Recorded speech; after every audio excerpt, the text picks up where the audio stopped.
ফুটানোর হচ্ছিল, ঠিক আছে।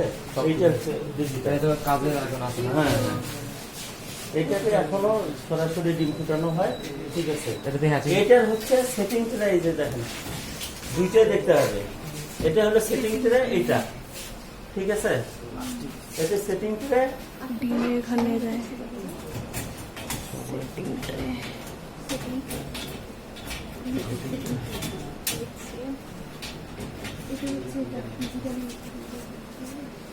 আর এটা হেসিং ট্রে, এই যে দেখেন হেজিং ট্রে এখানে। এটা হচ্ছে হেসিং ট্রে, ঠিক আছে। দেখেন এটা কিন্তু ওই যে মাথা বাচ্চা বের হয়ে যেন পা ফাঁক দিয়ে না পড়ে, এই জন্য কিন্তু এটা কিন্তু একবারে ইয়ে করে। আর ওটা কিন্তু গ্যাপ আছে, ঠিক আছে।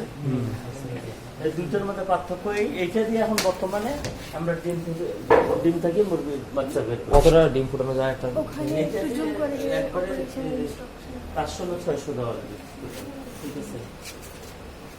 ওখানে নাম আছে এটা আমাদের একটু লাইনে সমস্যা করছে,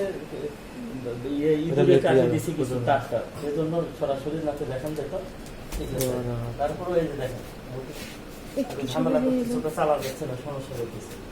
আপনি এখন কিসের ডিম দিবেন? এখানে কিন্তু এগ আছে, দেখেন চিকেন আছে, কি কি আছে, ডাক আছে, পিজন আছে, এই দেখেন যেটা দিবেন ওইটা খালি সেট করলে এখানে টেম্পারেচার ওটা সব অটো হয়ে যাবে, ঠিক আছে। এইভাবে আপনার টার্নিং লাইটিং এর যে এটা টার্নিং দিয়েছিল ওটা অটোমেটিকলি টার্ন করবে, ঠিক আছে। এটা হাতের মানে কোনো কিছু করার দরকার নেই, খালি একটা সেট করলে সব অটোমেটিকলি। হ্যাঁ ম্যাডাম, হ্যাঁ ম্যাডাম, এই যে খালি ডিজিটাল এটা, ঠিক আছে। এটা থেকে এখন কাজ হচ্ছে সরাসরি।